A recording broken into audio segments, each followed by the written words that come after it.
Hey guys, so today I'm going to do another ranking video, and this is going to be on my top 30 games from 2020.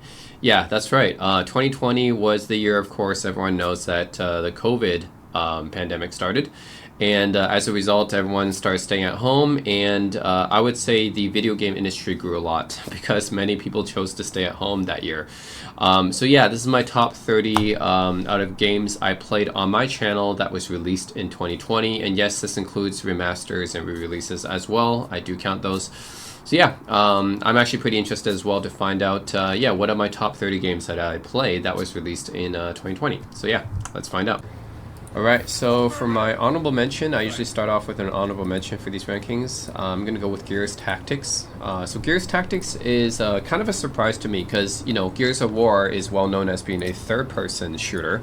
And, I mean, I love Gears of War, but Gears Tactics, I never expected it to be, like, as good as it was, I guess. So tactical games are really kind of getting a comeback these days, right? Marvel Midnight Suns is another one that was like kind of unexpectedly good for what it was. You have like a bunch of yeah, tactical games and a lot of Warhammer games actually like this as well. So yeah, I guess I did not expect Gears Tactics to be this good. I mean, I just played it because I thought, oh, okay, what are they going to do with a tactical version of Gears of War? Can they actually be decent?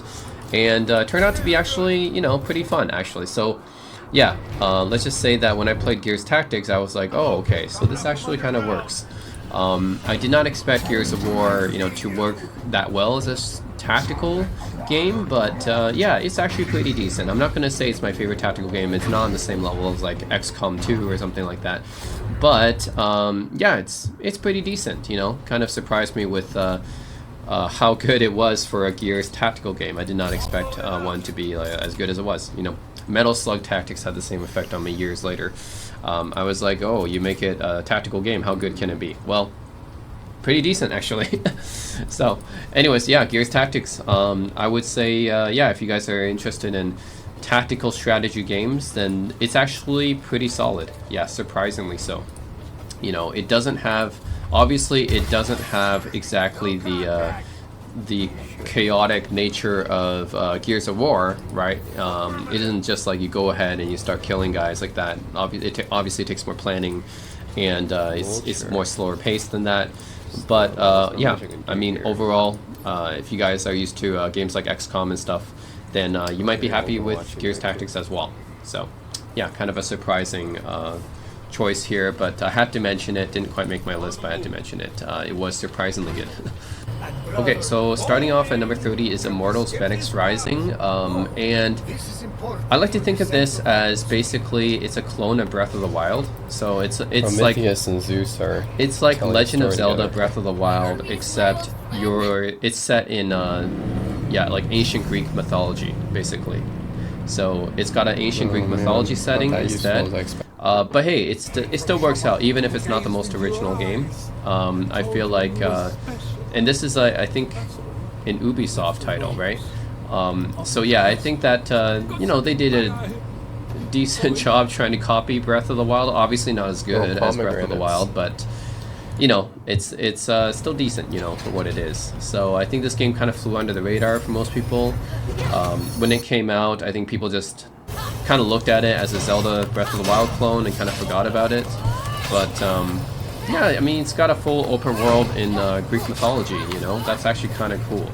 And combat mechanics are okay, it's decent. Yeah, I would say that, you know, Breath of the Wild's obviously only available on the Switch. So if you're looking for something similar to that on the PC, then this might be, yeah, a good alternative, right? Obviously, you can't play Nintendo games on PC, so... Yeah, I think this Immortals Fenyx Rising is kind of like, if you're really looking to get your Breath of the Wild fix, and you like Greek mythology, then hey, check it out. There's Immortals Fenyx Rising available to you. The fact that it exists as an option is always a good thing. And yeah, definitely it's done, you know, it's not, like, it's not going to be like an all-time great like Breath of the Wild is, but yeah, it's not bad. You know, definitely a pretty solid game in my opinion. So, Immortals Fenyx Rising here. Number 29 is Visage. This is a psychological horror game set in a kind of a spooky house. with a bunch of flashbacks as well, as you will later see. So personally, this is a pretty interesting game because, well, I actually had this game on my top 50 horror games list as well. Because this game, even though you don't really like bump into many monsters per se, but the psychological horror aspect is there, right? Like here, you're going through a flashback once you enter this part of the house here. Some guy drinking, but then later on, yeah, you see some strange paranormal stuff start happening, right? And then actually, yeah, it does feel very scary. So I have to say I was very spooked by this game, even though I didn't actually encounter any monsters during my playthrough, but actually it really made me feel like there was something there. So in this, yeah, so this part of the game, it basically plays as if it's a flashback, and it looks like an old VHS tape. So you have those kind of scan lines there. But yeah, so Don't you fucking move, I swear yeah, to so God. this part of the game, you see like there is something there.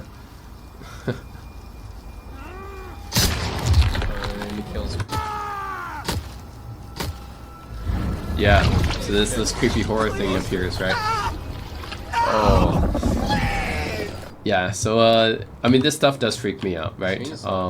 And yeah, eventually as you play through the game, of course, you will run into that. But yeah, even during my playthrough here, which is just the beginning part of the game, wow, I mean, I got spooked out. I was like, man, there must be something here, right? Even though there wasn't at the time, but it still really creeped me out just to like look around the spooky mansion and stuff. And of course, you have limited light. Always has to be really dark, but it just feels like something is there. And this feeling is kind of uneasy. This uneasy feeling that something's there, like the ambiance, the mood, its atmosphere. Like, yeah, it's all very creepy and really genuinely got me, gave me chills. So I think Visage is doing really well. If you can scare me without physically having something there, then that's a sign of a great horror game in my opinion. So yeah, Visage here. Okay, so 28 is Streets of Rage 4. So this is the newest entry in the Streets of Rage beat 'em up franchise, and yeah, I think a lot of people were kind of anticipating this game because Streets of Rage kind of has a cult following among Genesis fans, especially, and beat 'em up fans. I wouldn't consider it like even one of my favorite beat 'em ups of the time, but I know there's a lot of Sega fans out there that really love Streets of Rage, especially Streets of Rage 2. So yeah, Streets of Rage 4 was highly anticipated, and really it's kind of I think Streets of Rage 4 was one of the first games in what's kind of like a renaissance of beat 'em ups. So now you guys are seeing a lot of retro beat 'em ups make a comeback. Shredder's Revenge was one of them, and like some of the Double Dragon games that came back out. I know Battletoads also got a reboot. That wasn't very good, but it got a reboot.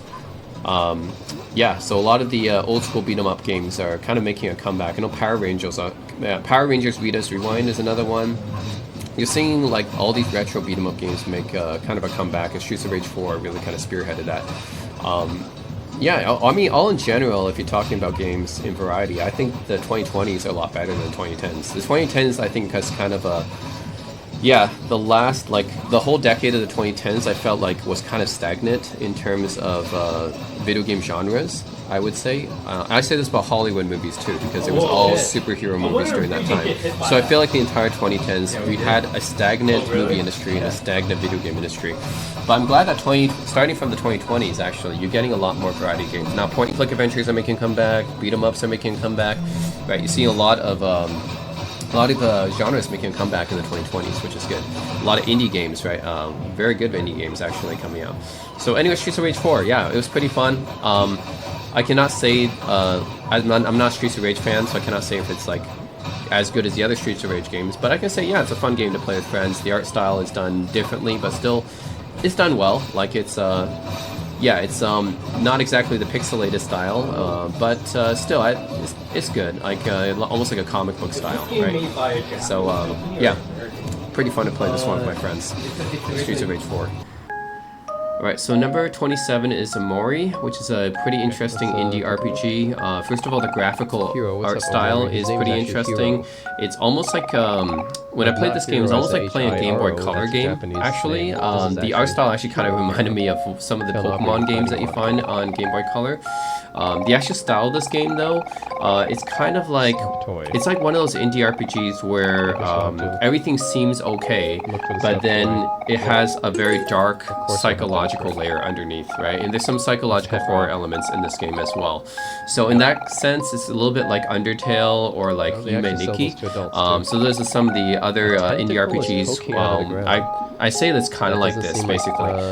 Done in a retro style, has, you know, has this cozy, cute, like, artistic style, but then has this psychological horror vibe or just a darker vibe underneath all this, you know, these layers of cuteness under it.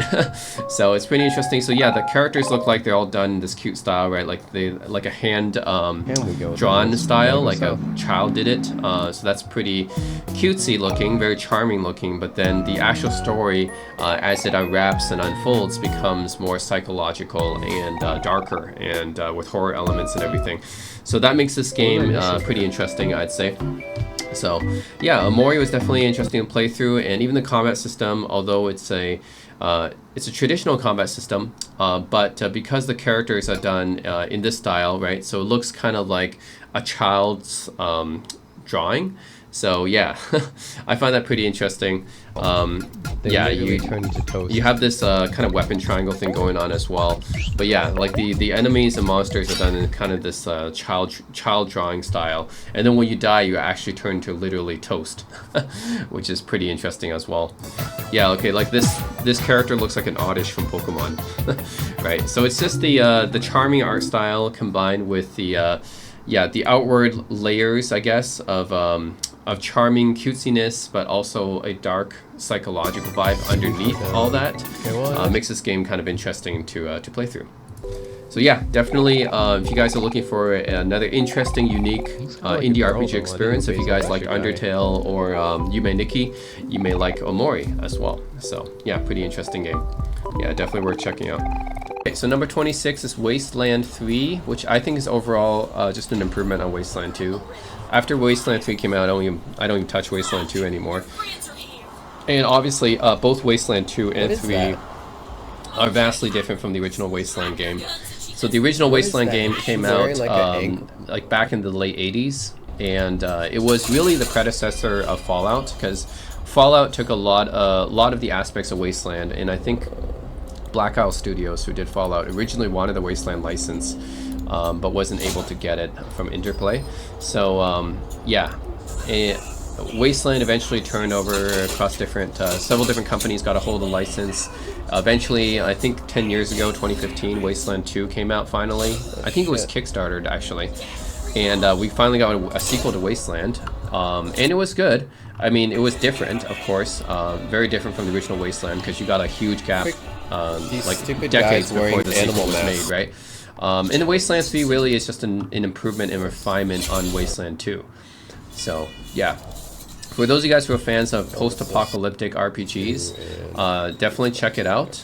It's different than Fallout. Like, in some ways, it's more similar to the original Fallout 1 and 2 games, because yes, it's not done in a 3D style like Bethesda's Fallout games are.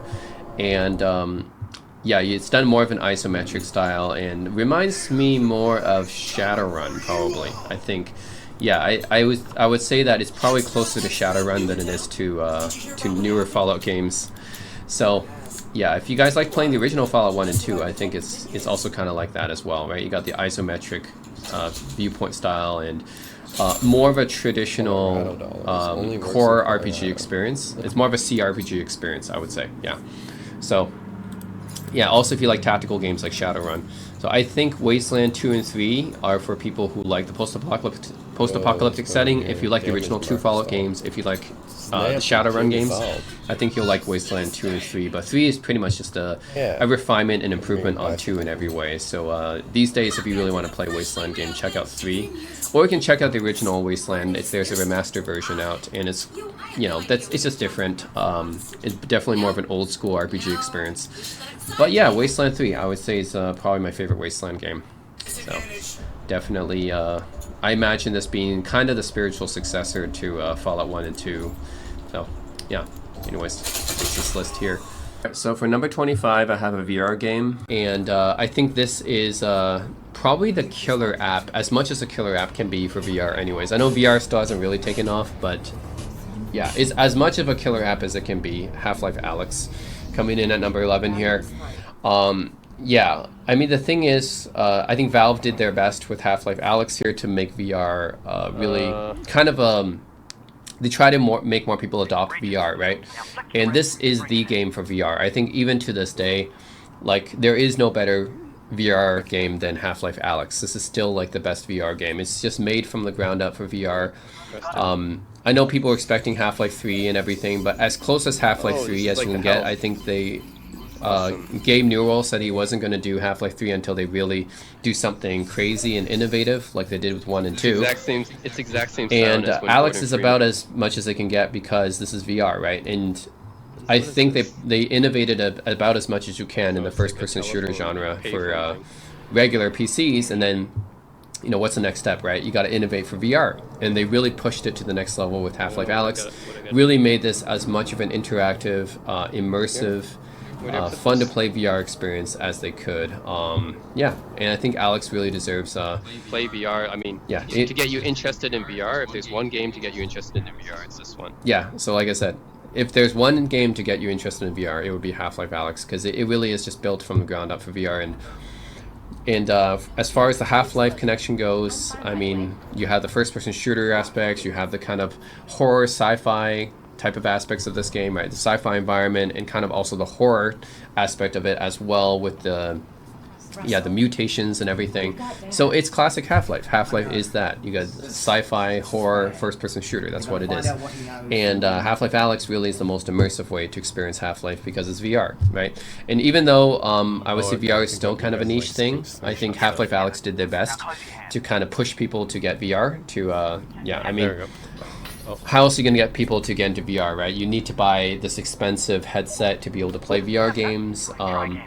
And, you know, you think of one game, what kind of game can you get people into VR with? Well, might as well be Half-Life, right? A franchise that is legendary. So, yeah, I think Half-Life Alyx did their best. So anyways, makes this list here at number 11. I think probably still the VR game I would recommend to most people. Okay, so number 24 is Haven. It's another indie game that I actually enjoyed playing quite a bit. Yeah, basically, it's a futuristic looking mobile home. It's in the future in some sci-fi world where these two people, I guess, look like young adults. Yeah, they look like they crashed onto this alien planet, and they need to find a way to get out of this alien planet. And it's romantic as well because they're couples Even when and everything. couples fight. Yeah, and so you get to explore a bit about their relationship as well. Yeah, you get to also. Kind of control. There's a visual novel called Alcana that I really love. Yeah, so there's in that game, basically you also get to control them shoes on this allow them planet, fly, and you try to like figure out ways to get out. Try to I think it's because your ship, which is also your sleeping quarters and your shelter, needs to be fixed, and you need to find some things to fix it with. So you're trapped on this alien planet, trying to find a way to fix your ship and get out of it. Along the way, you can build your relationship with your partner here, and that if we fix all in all, it was a pretty charming game to play. Heartwarming and charming, and I like the environments, the sci-fi environment, because it's this alien world. At the same time, it doesn't feel too threatening or anything, so it's kind of cozy at the same time. I see you brushed your hair in the shower again. How can you tell? It's not draining. Yeah, like the dynamic between the relationship between these two people is interesting, and also just the setting's cool. I mean, it's this alien planet, but it doesn't feel hostile in a way either. Like a lot of alien planets you play in video games are hostile, right? You have to survive. But in this one, it doesn't really feel like that, and it just feels kind of like a cozy game to play, and also heartwarming and charming at the same time. So, yeah, I enjoyed playing this title. So, Haven, I think it's a good one to check out if you guys are interested in kind of a cozy sci-fi adventure game. Okay, so 23, I'm going to put Dragon Ball Z Kakarot here. Yeah, this came out right at the beginning of 2020. Yeah, this is a Dragon Ball Z RPG. And, well, what can I say? It's actually done pretty well. Most of the Dragon Ball Z games we see are fighting games, so it's kind of like a breath of fresh air when you have something that's like an RPG. There have been other Dragon Ball Z RPGs before, but not really, I would say. I mean, Legacy of Goku probably is the one I would say if you're talking about Western releases, the Legacy of Goku 1, 2, and 3. And then there's the Japanese only ones, which I played before, which are like the card games, I think. Yeah, some of the card games are RPGs, but they were Japan only. But yeah, this is the first new Dragon Ball Z RPG that was, that we've had in a long time. It's really the first really fully 3D one. So I think all the characters are here, fleshed out and everything. You get to really, the first time almost that you really get to explore the world of Dragon Ball Z. Because in other games, like fighting games, you don't really get to explore the world, right? You're just fighting with other people. But in this game, you actually get to explore the whole world of Dragon Ball Z, which is really cool. And then, of course, you still get to go through the fighting stuff as well, right? So, of course, you can't have Dragon Ball Z game without fighting. So you gotta have the fighting aspect, which I say is kind of like Tenkaichi Budokai, I guess, or Budokai Tenkaichi, kind of like that. It's not strictly a fighting game, but hey, it still has the flash and the animations and stuff. It still feels like a Dragon Ball Z fight, right? So that's good. They got the fighting aspect down, but more importantly, they opened up the world for us, and for that, it's that's pretty cool, right? In other Dragon Ball Z games, usually you can only fight, but in this one, you get to actually explore the world of Dragon Ball Z, which is cool. So yeah, Dragon Ball Z Kakarot. It's a pretty nice Dragon Ball Z RPG, I would say. Maybe not my favorite Dragon Ball Z. I still prefer, I think Dragon Ball Z Fighter Z, probably, but that's just a pure fighting game. But in terms of scope, yeah, this game is probably one of the biggest in terms of scope when you're talking about Dragon Ball Z games. So yeah, I liked it. And yeah, highly recommended to Dragon Ball Z fans. God, you can knock it. Okay, so number 22 is Catherine Full Body. This is a re-release, or actually remaster, I would say. Remaster and re-release of Catherine, which originally came out in 2011. But Full Body adds in an extra character and some extra chapters in the game. So it's really kind of an enhanced re-release. Wait. I think we have to... And I enjoyed playing this game with my friend. We're playing 2 players actually here, trying to solve the puzzle building aspect of this game together. Actually, I used to play this game with him back in the day. And we used to spend like hours trying to figure this out because there is a time limit, right? So Catherine at its heart is a puzzle game. So it's you got a time limit. You got to figure out the way to push the blocks in the correct sequences. And yeah, once you get to the correct sequence, you can get to the top, right? But you got to be like smart with it, right? You got to be smart with it, otherwise you die. So yeah, overall, enjoyed playing Catherine a lot. Have good memories playing this with my friend back in the day, and Full Body is really the best way to experience it because it's the expanded, enhanced re-release. So, yeah. Can I say, if you guys like puzzle games, and this one is actually a co-op puzzle game, and it's got a pretty unique mechanic. I don't think I really played any other puzzle game exactly like it, but where you push the blocks out, it's kind of like a 3D Tetris, kind of, but not really. It's kind of just unique in its own way. So, yeah. Recommended for people who like puzzle games and co-op puzzle games, actually. Pretty fun. And on top of that, the story is actually pretty interesting as well, because it actually does have a story too, right? So not just the puzzle game, it has a story to go along with it, and it's by Atlus, who makes Persona. So the characters all look like pretty much the same as the Persona characters. So that's nice as well. Alright, so for number 21, Destroy All Humans remake. Yeah, this is a remake of Destroy All Humans, which originally came out for the PS2. And I think out of the Destroy All Humans series, I might still prefer the original the best. I know like they remade 2 as well. I'm not sure if they're going to remake 3 or not. But yeah, I would say I still prefer number 1. I think number 1 is done pretty well. It's set in the 1950s, where everyone's kind of already scared of communists and scared of aliens and stuff like that. We're talking about 1950s, right, where the Americans were all like, yeah, really scared about those things, about the aliens coming to invade Earth, and also about communism and stuff. And you got to remember, back in the 50s, there were a lot of sci-fi movies back then. Great, actually, classic sci-fi movies, like, for example, like It Came from Outer Space, or Them, or Invasion of the Body Snatchers, or The Day the Earth Stood Still, or Forbidden Planet. These are all classics, right, of the 1950s. And this game really kind of, yeah, it really plays on that, right? So it's about the whole, Americans were kind of, yeah, really into sci-fi back then. And you play as Crypto, who is this, no relation to cryptocurrency. This game came out way before that. Yeah, they play as this alien who can, who's kind of like snarky, and he has a bunch of superpowers as well. Like he can shapeshift into other humans. He has access to some really crazy weapons, and he has some. He can read the thoughts of others. You can actually go into a UFO and start destroying stuff. So that's another cool thing about it. Yeah, like here, I'm in a UFO and I can start like sucking people up. I can like start shooting stuff. So, and it's an open world as well. So, yeah, overall, like 1950s open world. You play as an alien. You got cool technology. What's not to love about that, right? And it's campy as well. Okay, so, good, I got it. yeah, I think that this was a good remake. Pretty much keeps everything about the original, but just you know, makes the graphics better and everything. So, overall, it's a fun game to play. You know, don't think of it as a serious game, but it's definitely fun and campy. So, definitely, yeah, for me, it was a fun open world experience. If you guys like open world games and sci-fi, here it is, and campy sci-fi movies. Alright, so number 20 is Procession to Cavalry.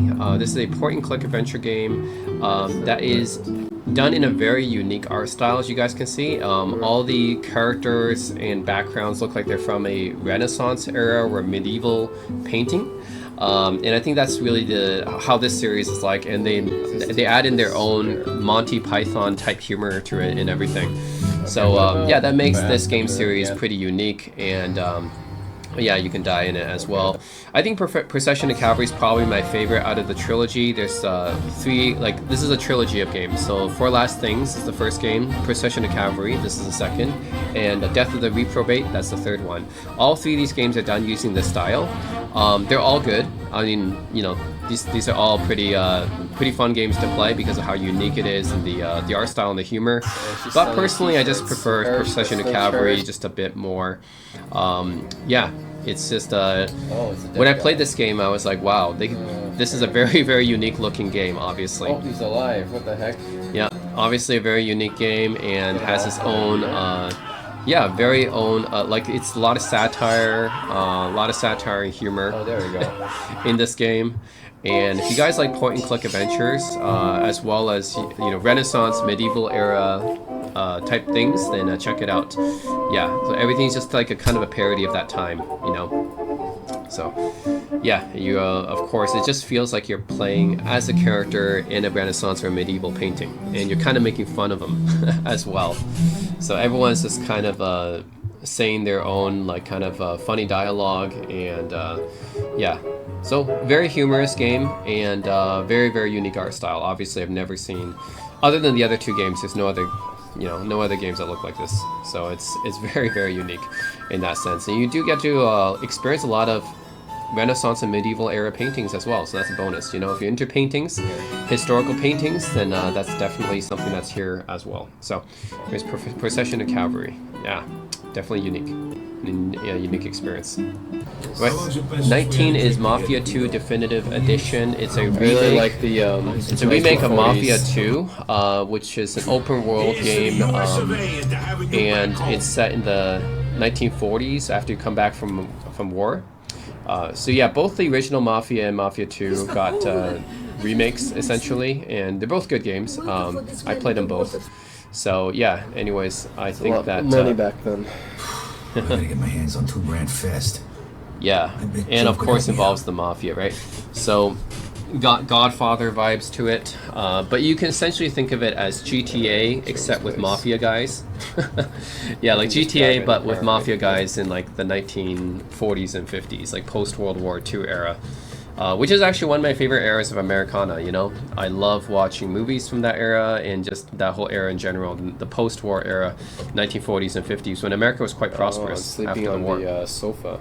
Okay. So yeah, yeah, basically it's just like playing GTA in the 40s and 50s with a guy in the Mafia. Yeah, I know LA Noire kind of has that vibe as well from Rockstar, because you know that's also set in the post-war era. But Mafia, of course, is big radio. is a different game. You know, LA Noire just Very nice, focuses fancy on crime solving and stuff. But We need to set a lock. Mafia, you're participating in schemes and stuff like that. Here, I got another one. Yeah, overall, I can say that there was a lot of open world games of the era after GTA 3 came out. A lot of open world games came out, including Mafia, Mafia 2. Now, Mafia 3 I did not like quite as much. I didn't have any special feelings towards Mafia 3, but I did like the first two Mafia games, and I think that this remake is a good one. You know, both of the remakes, Mafia 1 remake and Mafia 2 remake are done well. There's, So, anyways, Brooklyn Bridge. Is that the Brooklyn Bridge? yeah, in this the set in Empire New York State Building? City in the I think this was in the late 40s or early 50s, but yeah, if you guys are interested in this era of American history, 40s and 50s, also if you like open world games and the Mafia and Godfather, those kind of movies, definitely check it out. Mafia 2, this is the best way to check this game out now. A full remake. It's not just a remaster or anything. And it really, I think, captures the that whole era, the whole vibe, which I really love, of the post-war America. Okay, so number 18 is Total War Troy. So this part of the Total War series and focuses on, of course, as the name implies, Greek mythology, right? Troy. So the Troy is part of the Trojan Wars, and yeah, you get to command Greek heroes like Achilles, right? So what I like about Total War is that it's kind of like a combination turn-based strategy and a real-time strategy game at the same time. It's like it feels like you're playing Civilization in some aspects when you're like moving your guys around and you're controlling your armies and you're gathering up your armies. That part feels like Civilization. But when you're actually controlling your enemies in the battles, then it's a real-time strategy game. Then it feels, this game, yeah, feels like an RTS game, like Age of Empires, you know. So, yeah, that makes this series pretty interesting for me. And Troy is more so, I think, got some elements of Heroes of Might and Magic as well, since you are controlling a hero in the, yeah. You're controlling like this main hero. In my case, I control Achilles here. Yeah, so you control your hero and you can kind of command your armies around to go to different areas, and then you can choose, you know, to siege an area or not siege a city, or yeah, just kind of like ambush the enemy or something like that. So in that sense, it's kind of like Heroes of Might and Magic in that way. Right, but then, of course, the Total War aspect is you also have the RTS part of the game as well when you do battle. So that's pretty interesting. Whereas Heroes of Might and Magic, of course, is not RTS. When you go into a battle, it's like you got to move your characters around in a turn-based type of combat. But yeah, if you guys like Total War games, I think you'll find Total War Troy adds more management to it. So compared to previous Total War games, which are more focused on combat, I would say Troy is Troy has the combat, but it's less so focused on just the combat, but more so on the overarching strategy, where you have to control your heroes, manage your heroes, move them around, and build up your armies and stuff. So it's more like a combination of traditional Total War RTS with elements of Heroes of Might and Magic, and maybe some Civilization as well. And you got like diplomacy and stuff like this in this game as well. So the scope of this game is pretty massive. And that makes Troy a lot more, I would say, more complex than previous Total War games. Like, for example, Total War 3 Kingdoms, which I played before this one, right? It was pretty much just the combat. But Troy, because you add in the Heroes of Might and Magic type management system in there, and the diplomacy and resource management and everything, yeah, this is just a more complex game. And yeah, I think it's a great entry in the series, probably overlooked, but I really like Troy. It might be one of my favorite Total War games because of that complexity. Will be back. Yeah, that's not to mention the fact that you want to get blessings from the gods too. That'll help you in battle. So you got to deal with that, like resource management, army management, diplomacy. So you got all this kind of Civilization, Heroes of Might and Magic type management stuff going on, and then you got the RTS battles. So yeah, overall just a really, really I think, complex and deep game, which I like. Alright, so for number 17, I'm going with Halo 2 Anniversary. This is a remaster of Halo Yeah, 2, Halo, and after that, you which see came games as like part of the Unreal. Master It's so Chief powerful. Collection. Me and one hit So or the Master Chief Collection was originally released for the Xbox One, I think, and didn't come out for PC until 2019 or 2020. But this one came out, this campaign for Halo 2 Anniversary came out in 2020 anyways. look at that. Well, Red go flying. which is why I have it here on this list. So I know, like, technically it shouldn't count because, you know, it was actually released. Halo 2 originally came out in 2004. However, I'm saying, you know, this list is about games that were re-released or remastered or whatever. That all counts, right? As long as it came out in 2020. Well, in 2020, the PC version of Halo 2 Anniversary came out, so it counts. And Halo 2 Anniversary is basically a remaster of the Halo 2 campaign. And yeah, I think this is a great remaster. I mean, they touched up the visuals and everything, and really, I have a sentimental attachment to Halo 2 because I played this a lot back in the day. It was like I played the original Halo, but not as much as Halo 2. Like Halo 2 was really the Halo I spent the most time with. Halo 3 as well, but more multiplayer. Oh shit. Okay. Halo 2, both single player and multiplayer, I spent a lot of time on. And yeah, just probably actually I played multiplayer a little bit more of Halo 2 as well than Halo 3. Because yeah, back in high school, like me and my friends, we just gather around the TV, the CRT TV back then, and we would play yeah, Halo 2. And it was really, this game is the Halo game I grew up with. I know Halo 1 is the one that, you know, was the killer app and everything. But Halo 2, yeah. The game that I grew up with for Halo was Halo 2, and also the game that really sold Xbox Live, by the way. Because Xbox Live was kind of in its infancy back then, and Halo 2 was really the game that kind of was really the killer app for Xbox Live. It really sold it. So Xbox Live really has Halo 2 to thank. So anyways, love playing both the campaign and multiplayer in Halo 2. I know it ends on a cliffhanger, but yeah, anyways, my nostalgia talking to me here. I think they did a good job with this remaster. So really touched up the visuals a lot. So if you want to play Halo 2 or any of the other Halo games, they're all been released now. Halo 3, Halo 3 ODST, Halo Reach, they're all up there on the Halo Master Chief Collection now. So you can essentially play a remaster of any of the Halo games. The original Halo Anniversary as well are all up there. So anyways, alright, so number 16 is Super Mario Galaxy HD. Yeah, so this was a kind of a limited release because it came as part of Super Mario 3D All-Stars, part of that collection. And then you get Super Mario 64, Super Mario Sunshine, and Super Mario Galaxy, which are the first three 3D, the first three mainline 3D Super Mario games, and kind of all got a remaster, essentially like an HD remaster. And yeah, out of the three, I mean, they're all three great games, of course. Super Mario 64 is a landmark title and one of the most influential games ever. I was going to say Super Mario 64 HD. I mean, they all kind of got a nice re-release in 2020 for the Nintendo Switch, and it was all for a limited time, right? This was some kind of limited time, yeah, exclusive, which I don't know why Nintendo did it that way, but it was a limited time exclusive. But out of the three, I'm gonna pick Galaxy just because this is the first time I played Galaxy. Yeah, because I never owned a Wii, right? I never owned a Nintendo Wii, so I never actually got to play Super Mario Galaxy. So this is actually my first time playing it. I didn't own a GameCube either, but I think that most people would consider Super Mario Galaxy a more... It's a more influential and a better game than Super Mario Sunshine. Not to say anything bad about Sunshine. It's a good Mario game, but not on the same level as 64 or Galaxy, right? So 64, of course, I played a lot back in 64 days. That's a great game, obviously, as well. But I'm gonna pick Galaxy because it's my first time playing it. Was in this HD edition here.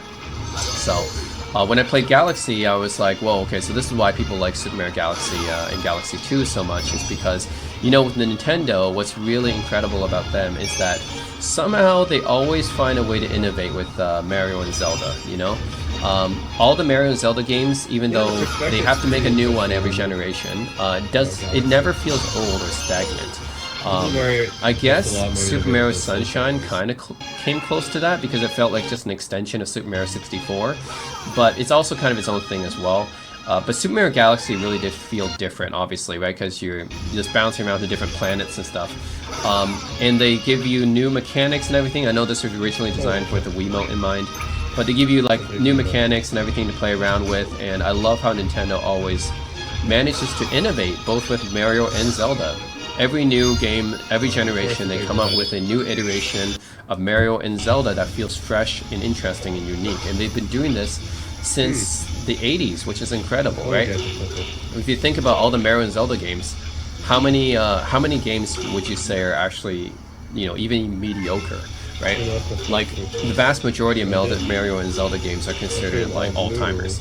So yeah, that's what I found special about Nintendo, is they always found some way of making it more unique and interesting. And with Super Mario Galaxy, yeah, they put a twist on Super Mario, and it's done really well. So yeah, I can see why this was originally designed with Wiimote in mind, but still even playing using the Nintendo Switch Pro Joy-Cons or Pro Controller. Yeah, this is I can see why people like this game a lot back then, because it feels fresh, right? It's a fresh take on Mario at the time. And Odyssey was still my kind of personal favorite. When Odyssey came out, I really liked that game, you know, the ability to just kind of change into other characters and stuff. But Galaxy, yeah, I can see why people love this game. It is unique in its mechanics and everything.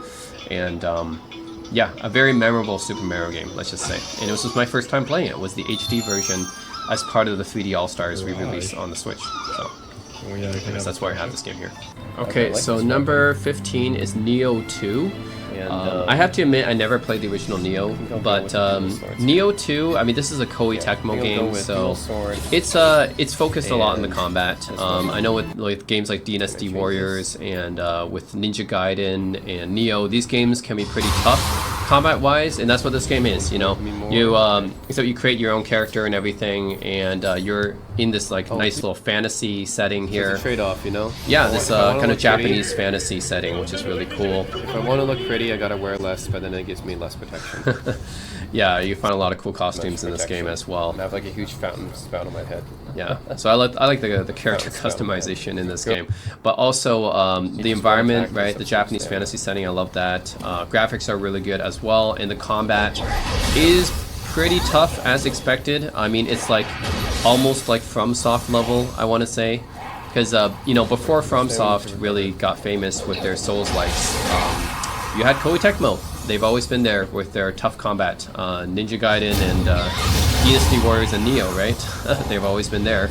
So yeah, anyways, I enjoyed my time in Nioh 2. It's one of those games where you have to just get good, you know. It's just like Ninja Gaiden, it's just like FromSoft games like Souls-likes basically. I mean, nowadays people would just call Nioh a Souls-like, even though Nioh technically came out like before a lot of the modern Souls-like games, but I mean, Koei Tecmo was doing this before a lot of Souls-likes, but it is like a Souls-like, essentially. But before the entire genre became really popular, I would say. So yeah, it's just what Koei Tecmo has been doing the whole time. They've been making games with pretty brutal combat difficulties and everything. But hey, I enjoyed it. You know, boss monsters and everything. It basically feels like playing a Souls-like game, right? But of course, it's different in some ways as well. I mean, I would say that similar to Elden Ring, right? Compared to a game like Sekiro, for example, Sekiro is also set in a Japanese setting. Obviously not quite as parry heavy as Sekiro is. It's not like Bloodborne either, where it's like, yeah, you just have to have to keep dodging and parrying and mow down your way into into the next area. With Nioh, you got a little bit more freedom with with exploring and killing the bosses. So you get a little bit more freedom. But yeah, overall, enjoyed this game a lot. Not an easy game, but definitely a game that forces you to, you know, get good. Yeah, it's challenging, but at the same time rewards you. That's what's great about these kind of games, right? So yeah, basically it's like a Souls-like, but it's set in a Japanese fantasy setting, and what can I say? It's graphics are really good, and yeah, overall, just enjoyed it for the satisfying combat and the RPG mechanics as well. So, okay, so 14 is Tony Hawk Pro Skater 1+2 Remake. So yeah, this is a remake of Tony Hawk Pro Skater 1 and 2. I would say especially number 2. Number 2 is the one that got the most acclaim. I think it's one of the highest rated games on Metacritic, right? So I think it did a good job with this remake. I mean, they tried doing a HD redo. Actually, they tried to do a HD remake of Tony Hawk Pro Skater before. It didn't go very well. Tony Hawk's Pro Skater 5 obviously was a disaster. But yeah, 1 and 2 remake is really good. I think everyone enjoyed the remakes of these two games. Even the newer remakes of 3 and 4. And I personally like 3 the best, actually. So I was really disappointed with the remakes of 3 and 4. It just wasn't done as well as 1 and 2. The 1 and 2 remake kept most of the soundtrack, and I think people had an issue with the 3-4 remake not maintaining most of the soundtrack of the originals, but 1 and 2 had it. Soundtrack's a huge part of Tony Hawk, right?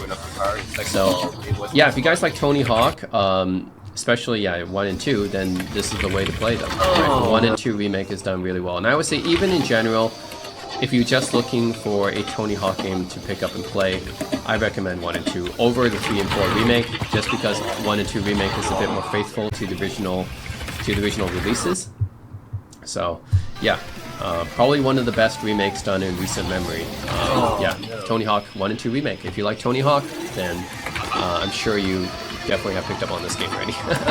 Yeah, it's just a really well done remake, and especially Tony Hawk 2, which is one of the most acclaimed games of all time. So yeah, it's a no-brainer for my list, right? It's just one of the best done remakes in recent years.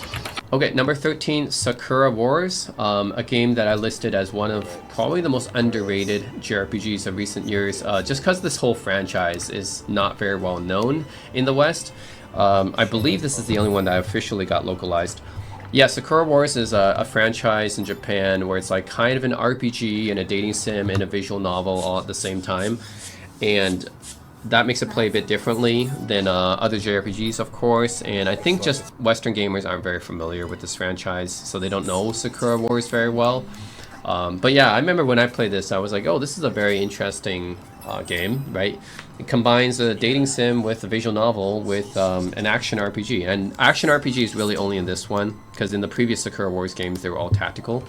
But this one became more of an action RPG, which I know is kind of contentious if you're a fan of the older games. But the older games is like, you would not even know about them unless you got the fan translations. So there's only, in my recollection, I think only the first Sakura Wars game got an official translation. I played it on my channel before, but the second one did not get a full translation.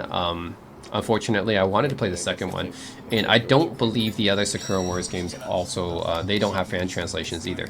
So really, it's been kind of difficult to play the old Sakura Wars games in English. So this is kind of the only official game that we have, right?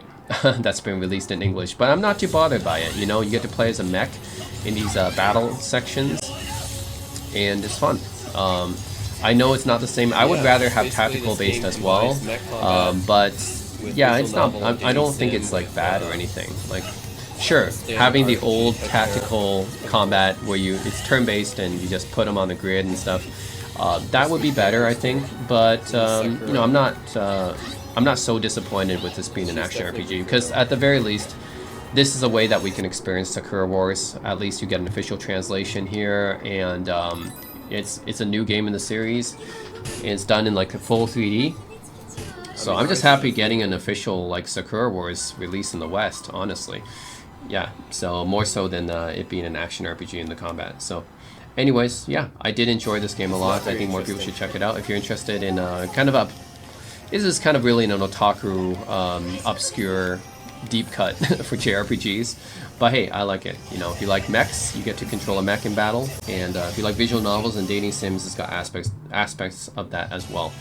So yeah, Sakura Wars for PS4 back in, yeah, of course this got released in 2020. Yeah, for me, I think this whole series needs a bit more recognition and more appreciation in the West. Hope they have more releases in the West too. Okay, so number 12 is Saints Row the 3rd Remastered. So yeah, I have another remaster here. I know there's going to be a few of them on this list, which, hey, it's fair game, okay? If it's a re-release or remaster, it's a fair game for this list. Yeah, Saints Row the 3rd is probably my favorite Saints Row game, just because it balances out like the silliness of the franchise and doesn't go too overboard, and it remains really fun. But at the same time, you know, it kind of keeps like a, well, like it's grounded in a way, right? It's not like the most grounded story ever, but of course it's a bit more grounded than number 4. And number 4 I think went too much overboard with the superhero stuff. I think Saints Row 3 is about the balance I liked. I know a lot of people like Saints Row 2 the most. I don't think anyone likes Saints Row 1. I think Saints Row 1 was just straight up a copy of GTA that wasn't done as well. But Saints Row 2 was kind of where it became its own thing, where, oh, now you have some humor, and now you have some satire, and you can have some fun with the game. It's not quite as serious. And then Saints Row 3, this one is when it takes it up a notch, where it adds a little bit more silliness. Still kind of keeps it grounded, I guess. Not going too overboard, but still adds some silliness, of course. And then 4, of course, just takes it to the next level where you have superpowers and it goes way too silly. So, yeah, I think Saints Row the Third is still my favorite. It's got the perfect balance. It's silly, but it's not like, you know, jumping the shark, as you would call it, like with Saints Row 4. So yeah, love Saints Row 3. The opening here where you fall out of the plane. Screw the laws of physics. I'm gonna go faster. Yeah, it's bombastic openings, I think, is what I would call it with some of these Saints Row openings. But I remember Saints Row 3 starting out with this very, this very Hollywood style opening here, jumping out of the plane. And yeah, the gameplay is like, it's GTA, of course, at its core, because you can control, you know, just, it's fully open world, you can just get into any car and stuff. It's like a very, very silly version of GTA, where they don't really take themselves seriously. You can just go really overboard with the weapons and the vehicles in this game. I remember I owned a penthouse where I can like fly. I could fly like this Star Wars speeder vehicle, I think, that can kind of transform as well.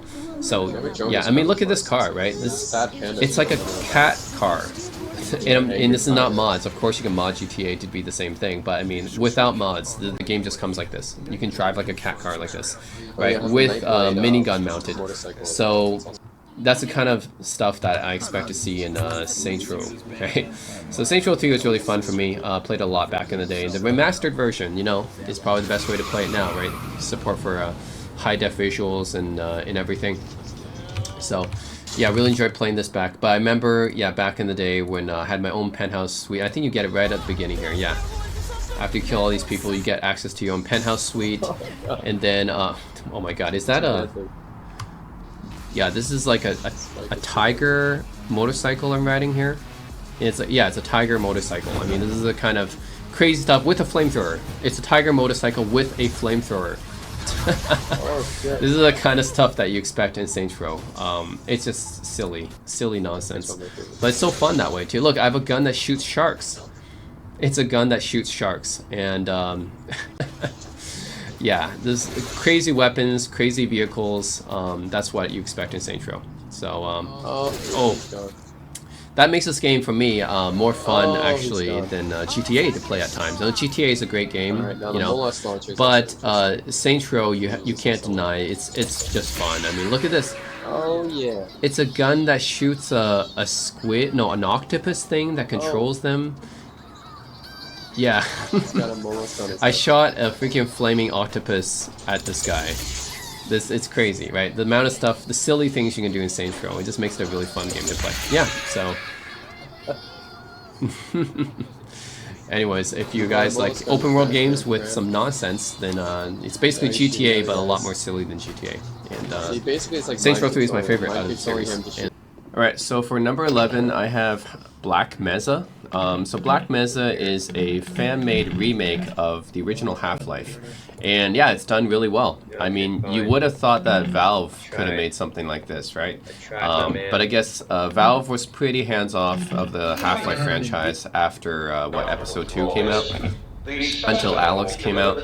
So yeah, this is a nicely done fan remake, and it's an official release, actually, as well. It's not just a fan mod, it's an actual official paid game, because Valve is famously very, very good with letting people just mod their stuff and hack their stuff.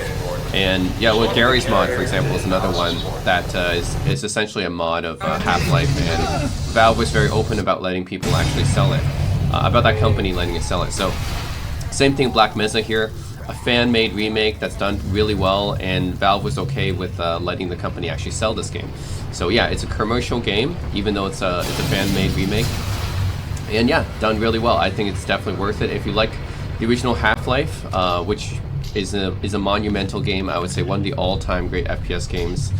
The original Half-Life really brought, it changed things up because it allowed for a more narrative-driven story. It wasn't just a corridor, you know, kill demons like in Doom or Quake. Yeah, it led to a more narrative-driven type of gameplay, while also keeping the first-person shooter format, adding some horror aspects as well. Yeah, adding the scripting in and everything. Like you have scripted events happening, which didn't happen too often with first-person shooters back then. So Half-Life really changed things up. It was just a landmark game for the FPS genre. So yeah, one of the most important FPS games ever. And yeah, I mean, Valve, I guess they were interested or wasn't thinking about doing a remake of original Half-Life, but fans went out and did it, and looks really good. I mean, I hope at some point there would be a fan-made remake of Half-Life 2 as well, right? Because I don't think Valve is going to do it. So yeah, fans would probably, I mean, if they remade Half-Life like this, then why not Half-Life 2 as well, right? So that's another all-time great FPS game. But yeah, if you enjoy the original Half-Life, which I actually prefer, I actually like the original Half-Life better than Half-Life 2, maybe because I had more time with this. I grew up with the original Half-Life more. So Black Mesa is, yeah, this is just bringing me back, and with, you know, all upgraded visuals and everything has been enhanced. Yeah, probably if you are, unless you like the, you know, the old pixelated style, I think this is probably the best way to play Half-Life is through Black Mesa. Yeah, it's a really nicely done remake. That's why it's on this list pretty high. It's a nice remake of an all-time FPS game. Okay, so starting off in the top 10 is Spider-Man Miles Morales, which is a sequel to Insomniac's 2018 Spider-Man. Considered by many to be one of the best Spider-Man games. I agree. I think it really gives you the feeling of being Spider-Man, right? Swinging through the streets of New York City. Just very, very fluid in terms of both, both the web slinging and the combat and everything. And Miles Morales really just kind of builds upon that with a different character, of course, Miles Morales. So yeah, I would say both Miles Morales and the original Spider-Man 2018 are both pretty good, and then Spider-Man 2 I would probably put on top of those two because you can actually switch between both Peter Parker and Miles Morales. But yeah, here you just play as Miles Morales. But yeah, it's a fun Spider-Man game. Obviously the combat and everything very fluid and everything, very stylistic and fluid. And yeah, it just makes you feel like you're playing as Spider-Man himself, you know. And for a superhero game, I think the most important thing is to make you feel like you're playing as that character, to give you the feeling of, oh, wow, I'm a superhero, right? And Insomniac Spider-Man games really proved that. So yeah, Miles Morales really just builds upon the success of 2018 Spider-Man here. And really makes you feel like you're swinging through New York City and everything. Graphics are gorgeous. Yeah, what can I say? It's a great open world game where you play as Spider-Man. So you got all his wisecracking and everything as well. And the gameplay and everything, I think it's great for any really any Marvel fan, you know, like as long as you're into action games and Marvel games, and Spider-Man of course should be into that. Like, yeah, look how beautiful the city is rendered, right?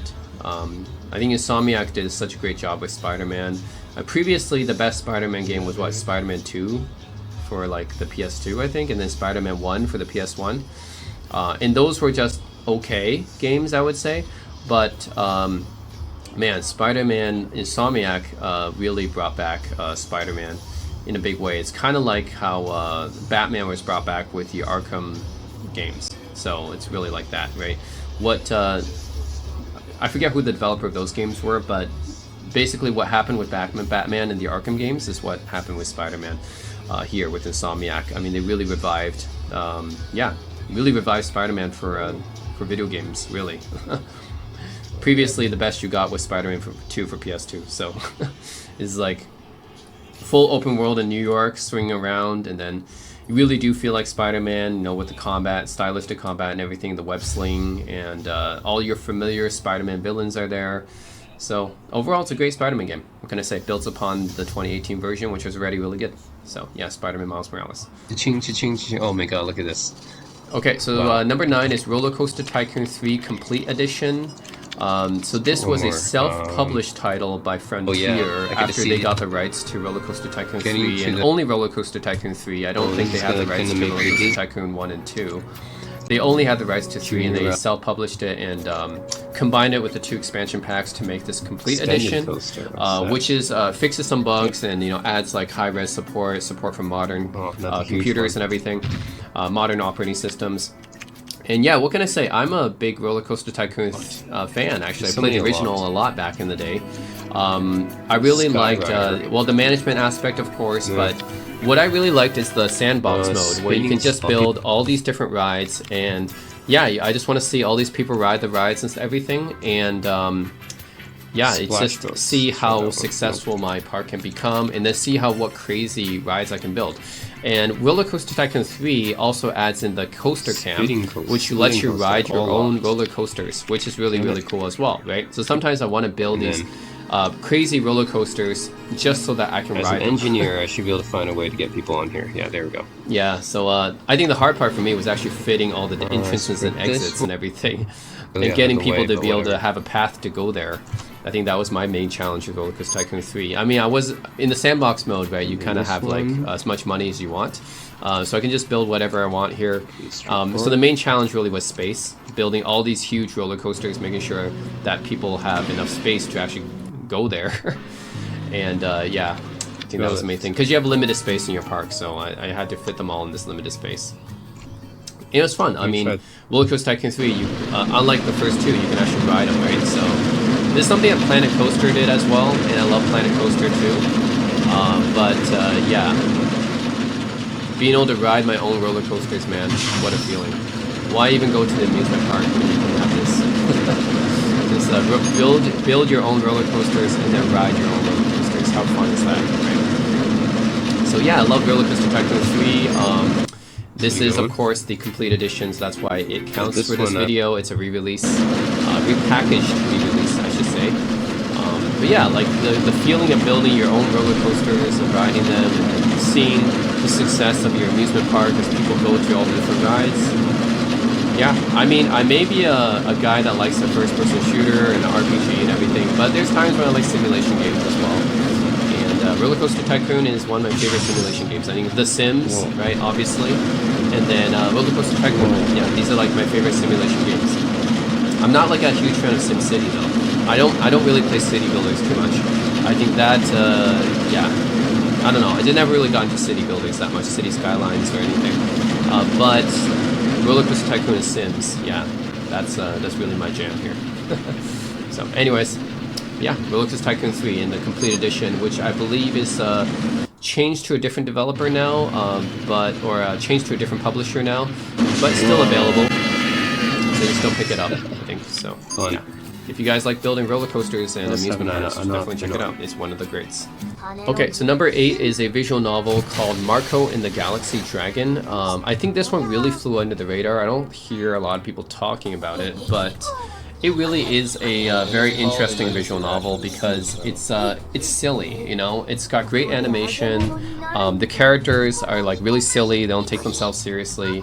It's very cozy, I would say. Even though it's got like a sci-fi background. I mean, you can kind of tell because the name Galaxy Dragon, right? It's got a sci-fi kind of background, but also it's very humorous. It's got lighthearted moments, but it's also got emotional moments as well, because the story in itself and Marco, the main character, really does kind of have a dark past, I would say.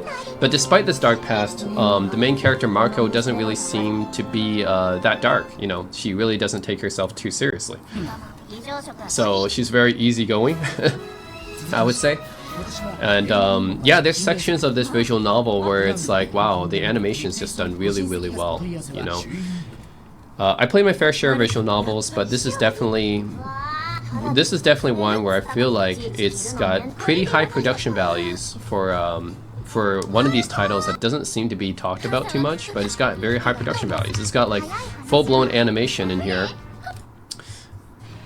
Yeah, like this part, for example. Yeah, this is actually a funny little cutscene here. This is really funny, man. This animation. Yeah, these are full-blown animations, but even if they're done in kind of a funny way. But then there's yeah, these parts as well where you have again full-blown animations here. Yeah, I just think Marco and the Galaxy Dragon, man, more people should check this game out. Nobody talks about it except for me.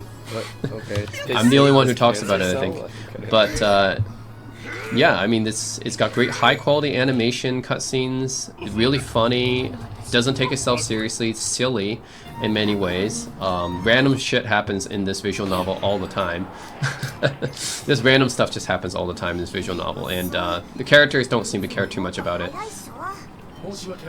Like, why is Marco riding a giant scooter here? I don't know. You know, it just happens. And then there's people like this who is out to kill Marco, but even then they don't take themselves seriously, and they start working at a cafe or a restaurant or something, and they start serving udon noodles. Like, it really is silly. It doesn't take itself seriously, and it's high quality. You know, high production values, high quality. I really think more people should check it out.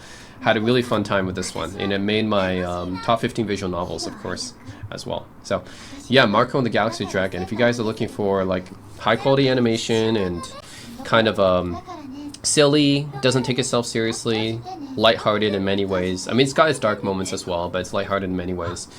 Yeah, it's just a very high quality visual novel. I think more people should check out. So yeah, Marco in the Galaxy Dragon. Yes, there is a person with a calendar head. That was just talking. And this Arco girl is a dragon as well. I mean, believe it or not. Yeah, that's just how it is. You're just supposed to accept these kind of things in this game. Okay, so number 7, Final Fantasy VII Remake. It's the mother of all remakes. Yeah, that's right. It truly is a remake in the sense that this game was rebuilt from the ground up. I mean, Final Fantasy VII is a classic JRPG, right? I mean, it's so beloved, probably the most popular and famous JRPG ever, right? If you have not heard of a JRPG, then at least you would have heard of Final Fantasy VII. I mean, yeah, I don't know what JRPG would be more popular and well known, but Final Fantasy VII Remake, yeah, it was in the works for a while. I mean, if you're going to remake any Final Fantasy, might as well be this one. And yeah, it's just totally redone from the ground up, right? All the characters, there's so much more higher quality. The original had these really, like, you know, early 3D PS1 polygonal models, and it wasn't even like proportioned like in Final Fantasy VIII. It was like chibi style, so it's like a huge graphical upgrade from the original. Now you get to see Cloud and Aeris and Tifa, yeah, in all their full graphical glory, I would say. And the combat system redone as well in the Final Fantasy 15 style, I want to say. So it's kind of like semi-real-time. The original was turn-based, of course, but now it's turned to semi-real-time battle with the like Final Fantasy 15 style now. I know that's kind of divisive, right? Some people prefer the original turn-based style, but yeah, it's now become kind of this more modern combat style. This is what Square Enix tends to go with now. And yeah, even the story, I mean, it generally follows the originals, but it kind of takes its own liberties sometimes as well. Like I think Jessie and her mercenary group takes a bigger role in Final Fantasy VII Remake, for example. In the original, she didn't really have that big of a role. Like Jessie has a much bigger role in this one. So yeah, and then of course, if you played Rebirth and the sequels, you also notice some differences as well. So yeah, it's definitely a remake that follows generally the outline of the original, but it's not exactly note for note. So it's yeah, it definitely takes some liberties, but not necessarily in a bad way. I think a lot of people still appreciate the remake. And what can I say? It looks gorgeous, right? It's a beautiful looking game, one of the best looking games when it came out. Still is really good looking, right? And really fleshes out all the characters a lot more. And yeah, I would say Final Fantasy Remake is a successful title, and yeah, many people, it's still beloved, you know, maybe almost as beloved as the original. I know the original Final Fantasy VII is highly beloved, but yeah, Remake I think is highly successful. I mean, this is really, they redid everything from the ground up, and yeah, it truly became kind of its own unique thing. It's not exactly the same as the original game. So if you want to play Final Fantasy VII Remastered, which they do have a remastered version of the original, you can play that. But then you can also play Remake as well, which is, yeah, it's just an entirely graphical overhaul, and just it redefines a lot of things, and fleshes out a lot of things, and also it takes the story in a bit of a different turn sometimes. So yeah, overall, I mean, who doesn't like Tifa from Final Fantasy VII Remake, right? I mean, she's just so much more fleshed out than the original, graphical wise and otherwise. So anyways, it's a beloved game now, Final Fantasy VII Remake. Yeah, one of the most, I would say, biggest remakes in recent memory, for sure. Like, if you're talking about a remake that truly changes up the game, this is what it is, right? Final Fantasy VII Remake is the poster child of that. Number 6 is Persona 4 Golden, which came out in 2020 for the PC. So yes, I realized the original Persona 4 came out a long time ago for PS2, and then the Golden version came out in, I think, 2012 for PS Vita. I did own it for PS Vita, by the way. But yeah, I'm talking about the PC release, and the PC release did come out in 2020, so it counts for this list. And what can I say about Persona 4 Golden? I mean, it's one of the great JRPGs. Personally, if you were to ask me favorite Persona game, Persona 4 Golden might actually top the list, yeah.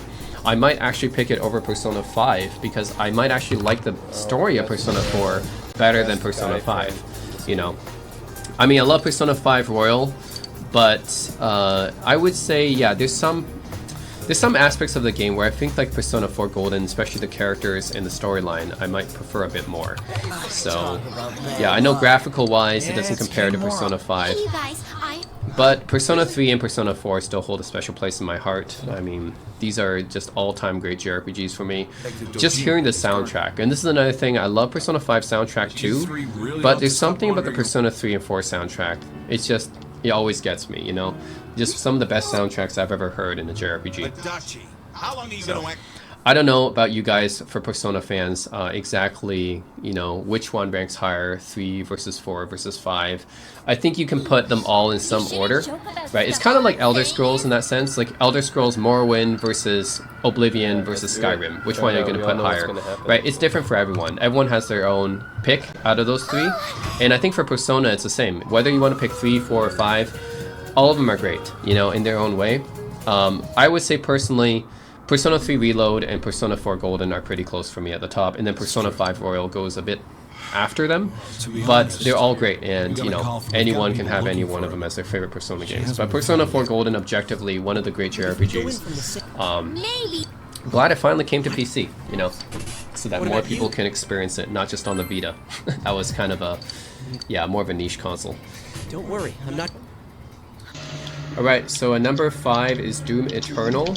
Yeah, Doom Eternal is probably, overall, probably my favorite Doom game, and I don't say that lightly, because Doom 1 was, of course, a landmark in the first-person shooter genre. It's like really the pioneer of first-person shooter games, and I played Doom 1 a lot back in the day.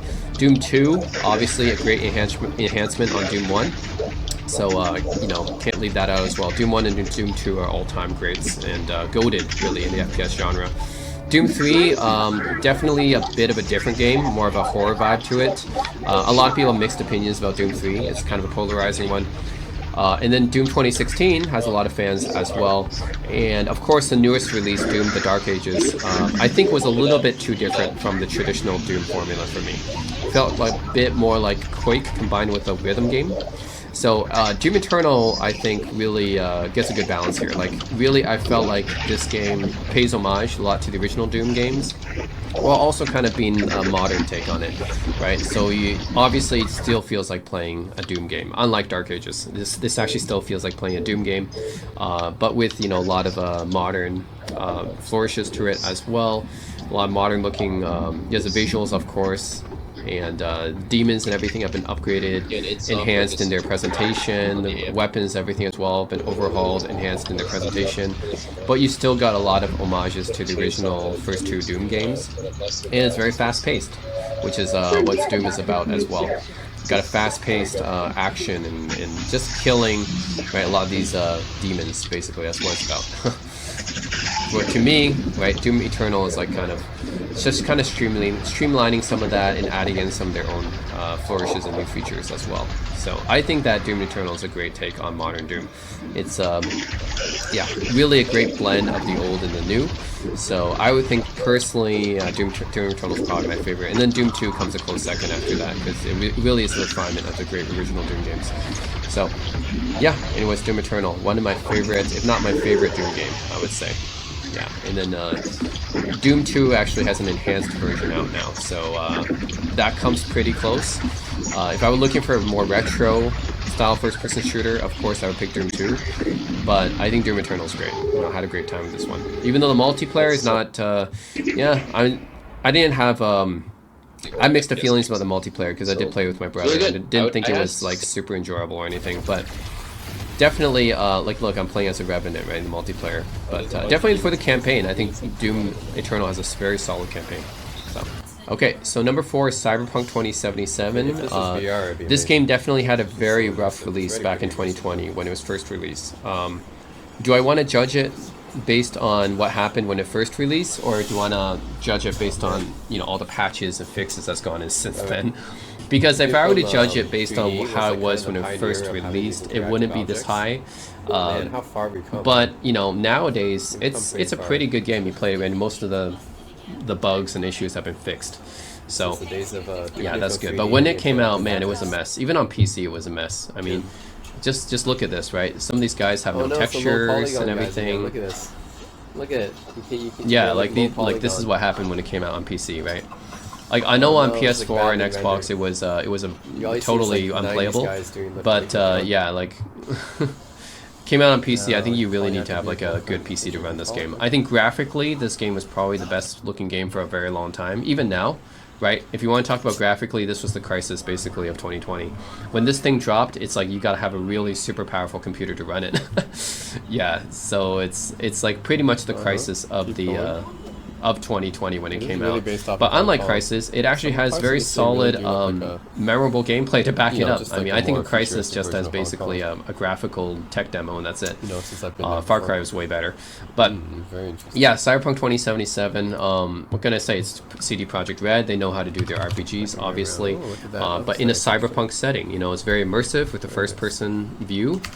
And I've always loved cyberpunk as a setting, right? So it's just perfect for me, you know, as a person who really likes the cyberpunk setting as well. Keanu Reeves is just kind of icing on the cake here, but just being able to do everything, yeah, in this kind of vibrant world. Of course, obviously open world, but also very immersive as well, and very, very high quality, detailed graphics. Even nowadays, you can say Cyberpunk is still one of the best looking games, even 5 years later. That's how good it was when it came out, right? When it first came out, it was easily the best looking game, and now even 5 years later, it still looks great. So, anyways, yeah, graphics and immersion, storytelling, having the whole world, right? The cyberpunk world, Night City, be open to you. Yeah, I think it's a great game. So it's a great RPG. I had it on my all-time non-Japanese RPGs or Western RPGs list. Yeah, I think it definitely had a rough launch, but nowadays you play Cyberpunk 2077, for the most part it should be good, you know. But man, at launch it was pretty rough. A lot of scripts and everything just kind of messed up for me. Okay, so at number 3 I'm gonna have Cloudpunk, and I know this might be kind of a surprise, right? Because this is like an indie game essentially, and I technically picked up this game only because I was waiting for Cyberpunk 2077 to come out, and yeah, I was waiting for it to come out, and I needed some game to play until it come out that had a cyberpunk vibe, and I was like, oh, Cloudpunk, you know, why not? It's an indie game, and it looks like it has cyberpunk visuals and everything. It turned out to be a lot more than that. So you would think that this game is just about delivering packages, but it is, but it's also got a pretty good story on top of that as well. So yeah, you basically deliver packages, but then eventually you find out that a lot of, you know, things are going on behind the scenes, and some conspiracies are going on. Yeah, some mysteries are there, and it's actually fully open world as well. So yeah, you can just go around and talk to people. You play as this delivery girl named Rania, or Rania, I guess. You also have a dog robotic dog as well.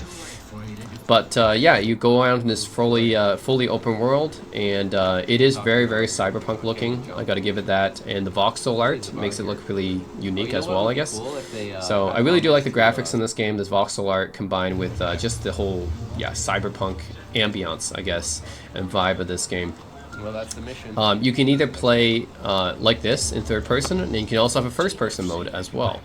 So, and that happens even when you're driving behind your car.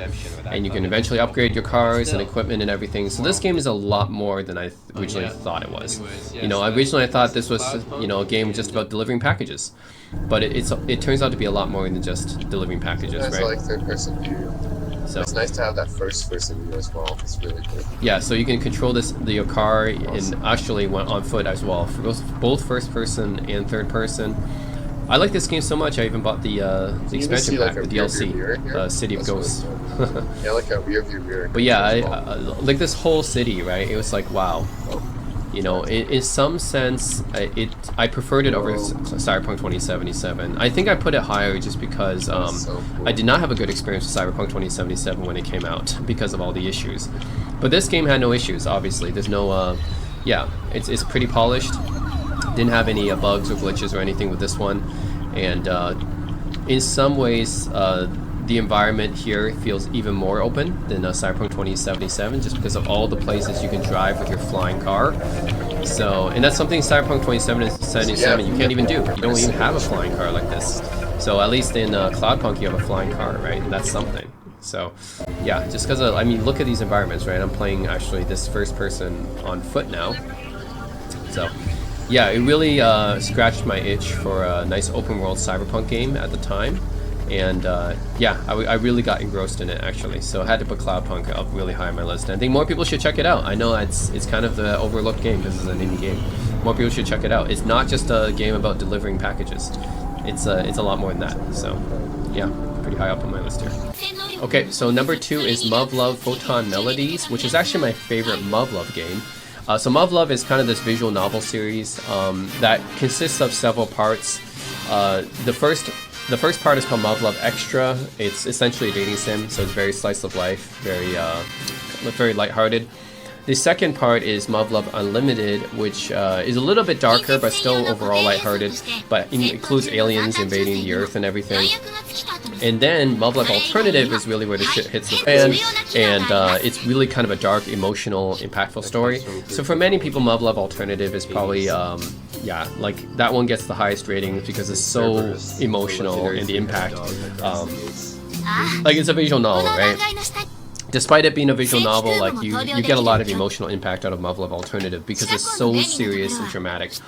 But I like Photon Melodies because like this is kind of like a side story to the original Muv-Luv games. It's not, you don't play as the original character. Yeah, you don't play as the original character from the Muv-Luv games.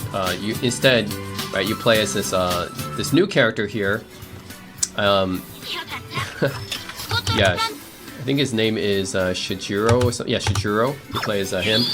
And what I love about this one is, first of all, Muv-Luv Photon Melodies is a collection of different side stories. This is just one side story that I played through, and it was like, for me, it was like really fun and hilarious to play through this one. Because you're trying to, you're going on an exchange, apparently, to, like, you're from Japan, you're going to exchange to this European, I guess, battalion here. And it's just, the girls here are kind of hilarious. And the main character is trying to be serious, but it's hard to be serious when the girls are just like not serious at all.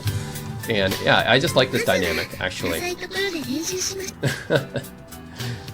Yeah, it's the dialogue is just absolutely hilarious. I don't know who did the translation for this game, but the dialogue is absolutely hilarious. And I mean, you got German. I think it's Germany, right? It's set in some German battalion because you have German names and everything. But it's, yeah, the amount of hilarious exchanges and dialogue in this game, I just laughed out loud so many times when playing this.